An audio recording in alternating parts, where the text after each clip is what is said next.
ప్రతి మంగళవారం ప్రతి గడప గడపకు సైబర్ క్రైమ్ అవేర్నెస్ కార్యక్రమం చేపట్టడం జరిగింది.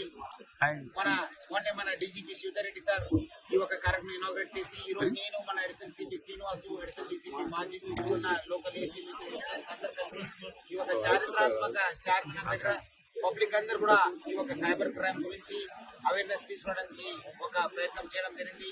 అందరు కూడా తెలుసు, మనము ట్రెడిషనల్ క్రైమ్స్, దొంగతనం కావచ్చు, వేరే రకాల క్రైమ్స్ తగ్గిపోయి ఇప్పుడు అంతా సైబర్ క్రైమ్స్, ఎకనామిక్ క్రైమ్స్ కావడంతోనే మనం చాలా మంది ప్రజలు నష్టపోతున్నారు. దాదాపు రోజుకి 1 కోటి రూపాయల పైన హైదరాబాద్ సిటీలోనే నష్టమవుతుందంటే ఇంకా దేశవ్యాప్తంగా ఎంత నష్టమవుతుందో మీకు తెలుసుకోవచ్చు. దానికి అవేర్నెస్ చాలా ముఖ్యమైన పాత్ర పోషిస్తుంది. దాని భాగంగానే మనం ఈరోజు మన ఓటీపీ ఫ్రాడ్స్ కావచ్చు, ఇన్వెస్ట్మెంట్ ఫ్రాడ్స్ కావచ్చు, ఏపీకే ఫైల్స్, రకరకాల ఫ్రాడ్స్ గురించి మనం చెప్పడం జరిగింది. ప్రజలందరూ కూడా అవేర్నెస్ తీసుకోవడానికి ప్రయత్నం చేయడం జరిగింది.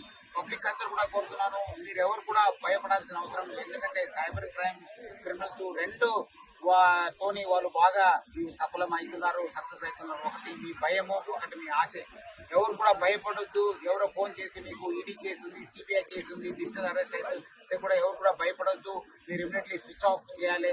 సెకండ్ ఆశ, మీ 1 లక్ష రూపాయకి 10 లక్షలు వస్తుంది, 1 కోటి రూపాయలు వస్తుంది, ఎవరో చెప్పినా నమ్మొద్దు. అన్ని కూడా ఇన్వెస్ట్మెంట్ ఫ్రాడ్స్. అదేవిధంగా మీ ఏపీకే ఫైల్స్ పంపించి మీ ఒక ప్రైవేట్ ఫోటోస్ కావచ్చు, మీ ప్రైవేట్ ఇన్ఫర్మేషన్ కూడా లాగే ఒక ప్రయత్నం కూడా జరుగుతుంది. ప్రజలంతా కూడా అవేర్నెస్ పొందాలి. మనము మీకేమాత్రం ఇన్ఫర్మేషన్ వస్తే 1930కి లేదంటే చీటింగ్ జరిగిన 1930కి ఫోన్ చేయాలని చెప్పి కోరుతున్నాను.